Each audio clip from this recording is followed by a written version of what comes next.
Thank you, Julia. Welcome to Recovery Dharma. My name's Josh.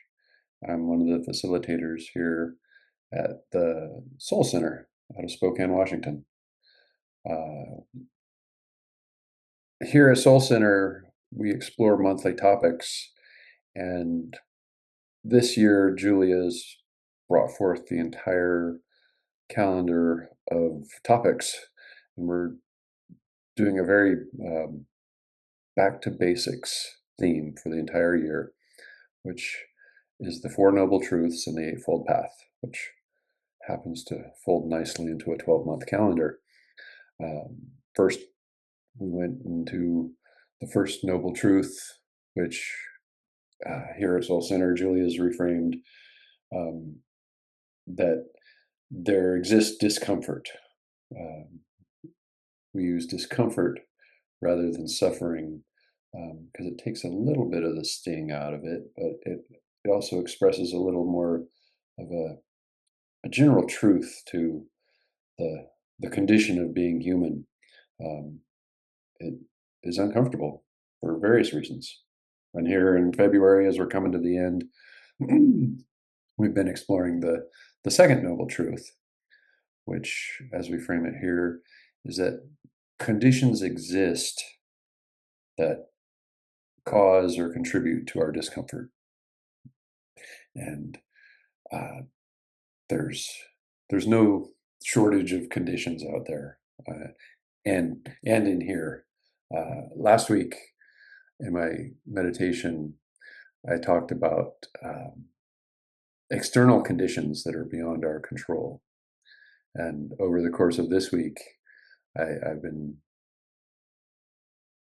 exploring the idea of these other conditions that are a little more internal, um, that we we create or amplify these conditions for ourselves, which in turn magnify our discomfort.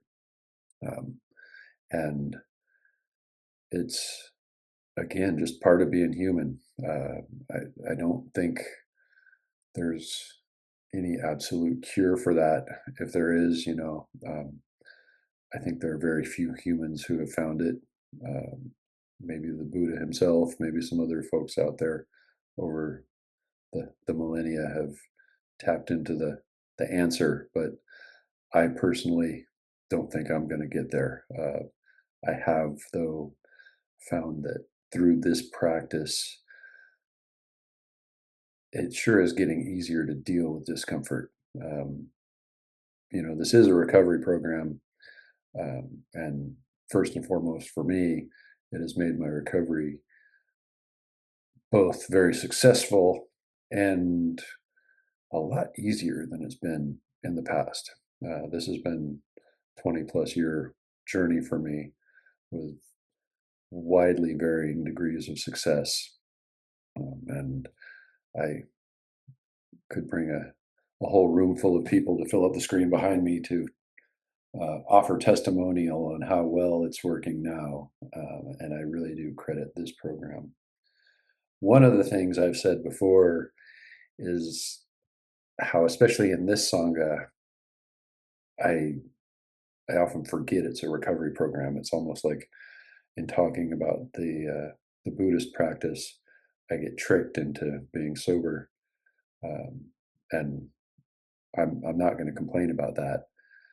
One of the things that is characteristic here is you don't hear a lot of war stories um, that I've heard in other rooms that I've been in, and I find that refreshing. But I did want to share one war story tonight, um, on the topic of these self-imposed conditions of ours, and it goes back to when I was a very young man. I had, as a teenager, moved to San Francisco and was living with other teenagers and dove headfirst into substance abuse and negative habit energy, and suffered the consequences, big and small, because of that. And I worked in kitchens back then, and one Sunday morning, I had been partying all weekend and overslept, woke up already late for work, had to get across town, and I was a teenager, working poor, barely making ends meet, but I had to get to my job. I couldn't afford to get fired, so I called a taxi cab and hopped in the cab. Told the driver that I didn't have the money to pay for the cab, but if he took me to the bank, I could get the money and then pay him when he dropped me off up there at Fisherman's Wharf. And so he takes me down. It's a Sunday morning in San Francisco, and there's a bank at the corner of Van Ness and Market, which is a very large intersection, and there's nobody on the street. It's early enough Sunday morning, nobody's around. I hop out of the cab, go to the ATM. I had $23 in my bank, so I had enough to get cab fare. And when the $20 bill came out, as I was going to grab it, a gust of wind caught it. And like something out of a movie, it picks up this $20 bill and floats it up in the air about 3 feet above where I can reach. And it gets caught in an eddy and just starts going around in a circle. And so I'm this hungover teenager, have to get to work, and this is the last $20 I have to my name. So I'm running around in a circle trying to grab this thing that's just out of my reach. And I must have run in the same circle about 10 times. And finally, for whatever blessed reason, the wind dies enough where I can get this $20 bill. I get back in the cab and I'm sweating out the whatever substances were in my body. I'm hangdog. I get in the cab. The cab driver turns around to me and says, "That was one of the worst things I've ever seen in my entire life." And drives me to work, and I give him the $20. And I can laugh about it. It was such a demoralizing experience. And having that $20 bill, I wish I lived in the age where like something like that would have been caught on video, because it was tragically comic. But the desperation that I had trying to grab that thing that was just out of my reach, I'll never forget that feeling. And so when I think about grasping and clinging, my brain will often go back to that $20 bill floating right out of reach. Um, and so I made a little meditation on that topic, not about that incident. So if you'd like to join me, it would be my pleasure. I'm going to invite my chime to sing here.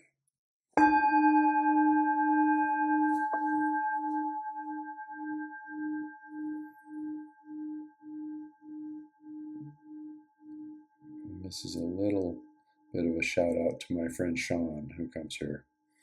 So go ahead and find a position of comfort that works for you.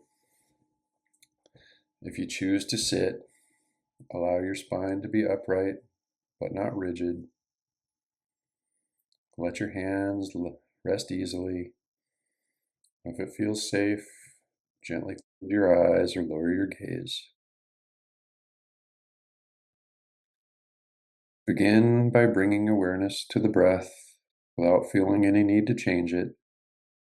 Simply notice the natural rhythm of inhaling and exhaling, the body breathing by itself.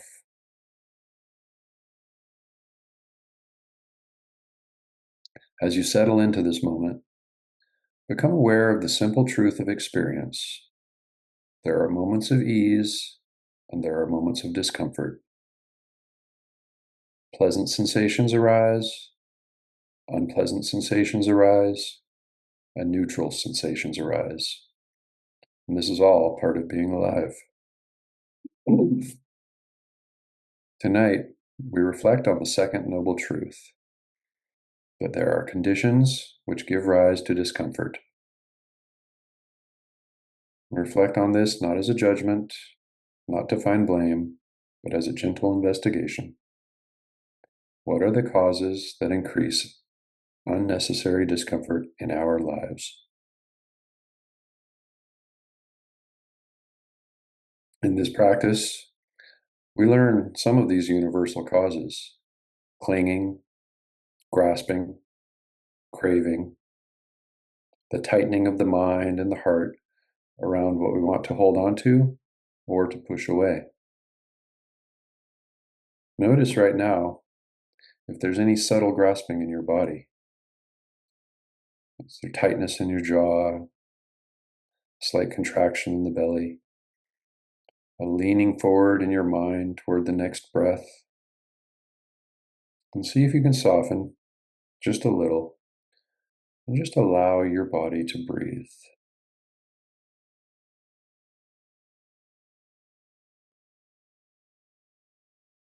Now, imagine yourself standing beside a clear mountain stream.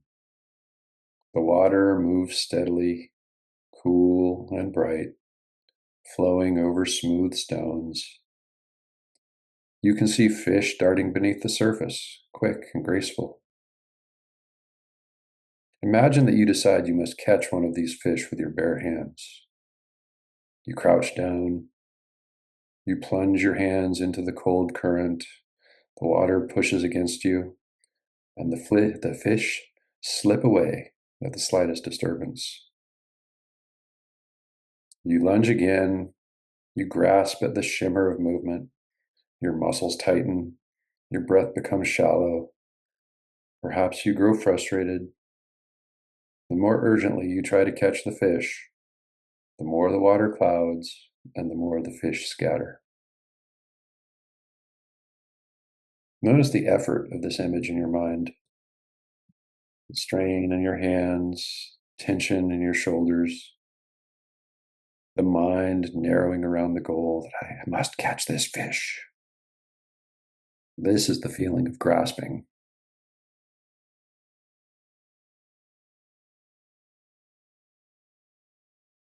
Now, imagine instead that you sit quietly on the bank. You let the water flow. You watch the fish move in their own time. You feel the cool air on your skin. You appreciate the beauty of what is happening without trying to possess it. The fish are still there. The stream is still moving, but your body is at ease. The difference is not in the stream, nor in the fish, but in the clinging. Bring this metaphor gently into your own life. How often do we plunge our hands into the stream of experience, trying to catch and secure what is moving by nature? A pleasant feeling, a relationship, a moment of praise, a version of ourselves we wish to preserve. We grasp at success. We grasp at certainty. We grasp at control. And in that very act of grasping, the water clouds, the mind tightens, and discomfort grows.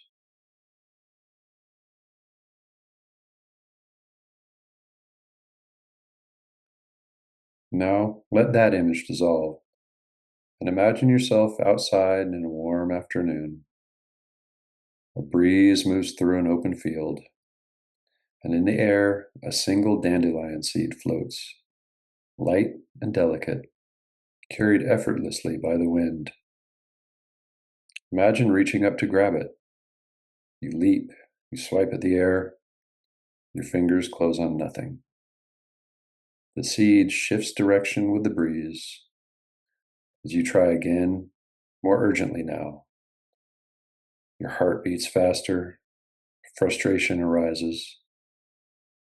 The simple beauty of the floating seed becomes a challenge, something to conquer. Notice the contraction that comes from trying to grasp something so light and transient.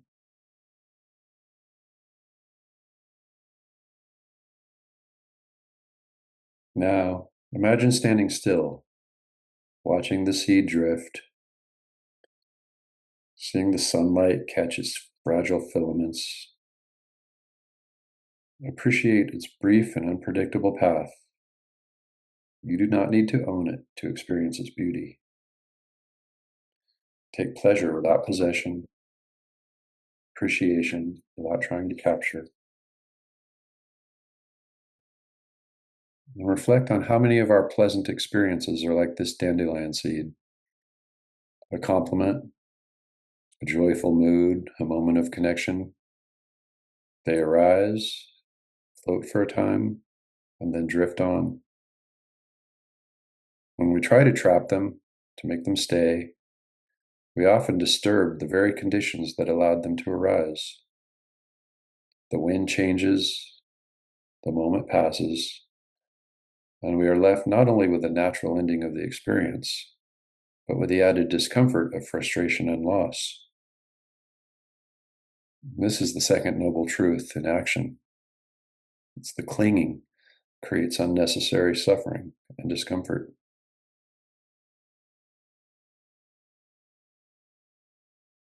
Now, bring to mind a third image. You're standing on a wide beach. The fine sand is warm beneath your feet. You bend down and scoop up a handful. Now slowly close your fist tightly around it. Squeeze it as hard as you can. Notice what happens. The sand begins to slip through the cracks between your fingers. The tighter you squeeze, the more it escapes. Grains spill out, carried by gravity and the breeze.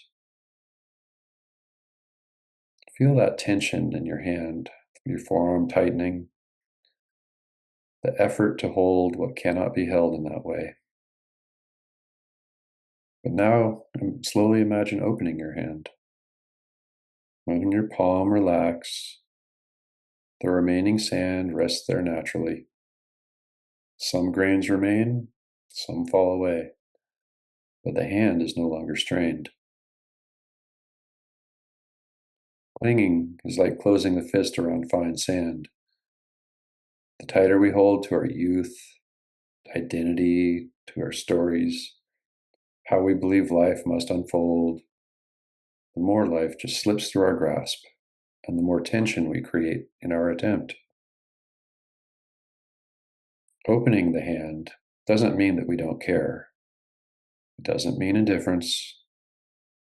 It means relating to our experience with wisdom, allowing what arises to arise, and allowing what passes to pass. Take a few breaths here, feeling your own hands, perhaps even physically allowing them to open and close and open again and rest softly.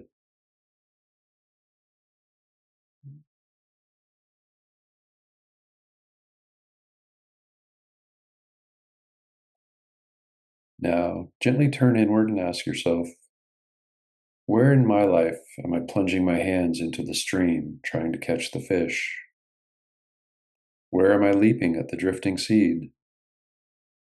Where am I clenching my fist around the sand?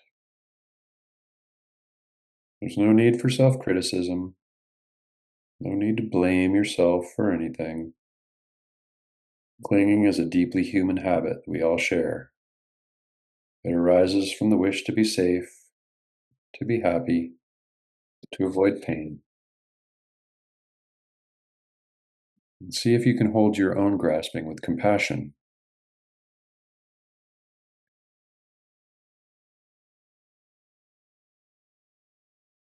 Notice too how grasping can operate in the opposite direction. Not only grasping for what is pleasant, but clinging to what is unpleasant.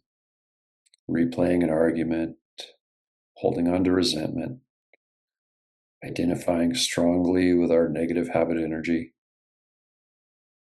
This too is like a closed fist.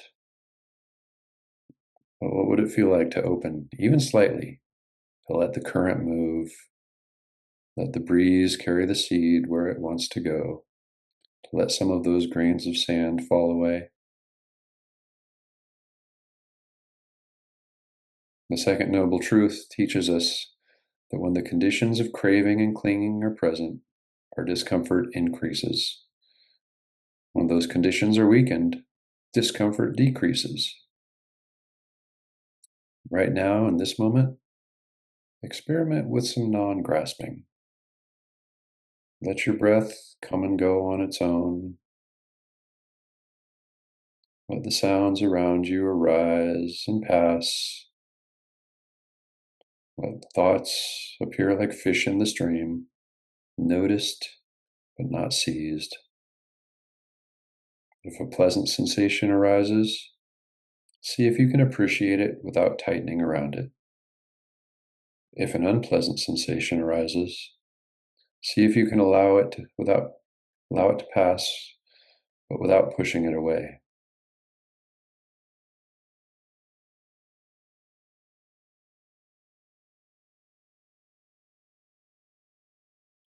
As we approach the end of our meditation over these next few moments, simply practice being the one who sits by the stream, watches the seed drift, whose hand is open on the shore.